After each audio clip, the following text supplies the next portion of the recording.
Moi, je pense qu'effectivement, la politique de diversification est la seule politique possible, même s'il faut que l'Europe reste un partenaire privilégié du Maroc et, et l'Afrique aussi, parce que la diversification, c'est pas seulement l'Afrique et l'Europe, mais c'est aussi d'autres parts de marché dans d'autres pays continents.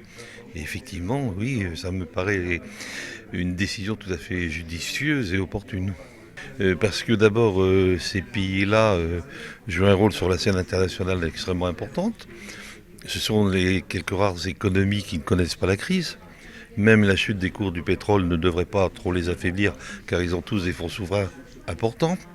Et ce qu'on appelle le break-even point, c'est-à-dire leur seuil d'exploitation qui met en relation, enfin qui équilibre leurs recettes budgétaires est beaucoup plus bas qu'ailleurs. Bon, je sais que j'ai lisé la presse aujourd'hui, je ne pensais pas à votre question, mais l'Arabie Saoudite va emprunter de l'argent pour la première fois depuis longtemps, mais ça n'a rien de dramatique.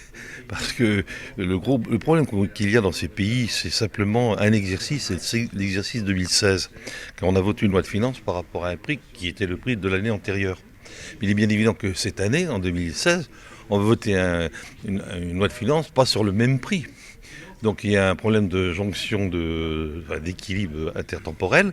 Et cet équilibre-là, bien évidemment, pour des pays comme ceux du Moyen-Orient et des pays du Golfe, il n'est pas dramatique, car il y a des fonds souverains considérables, il y a un très gros fonds souverain saoudien, mais il y a des fonds souverains encore beaucoup plus importants dans le cadre des Émirats arabes unis. Donc moi je crois aussi savoir qu'il y a des liens privilégiés de plus en plus entre le Maroc et ces pays. En particulier ce qu'on appelle les pays de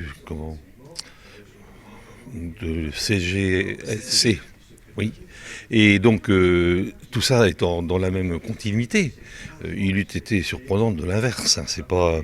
Moi, je trouve que les relations internationales, c'est pas le monopartenariat.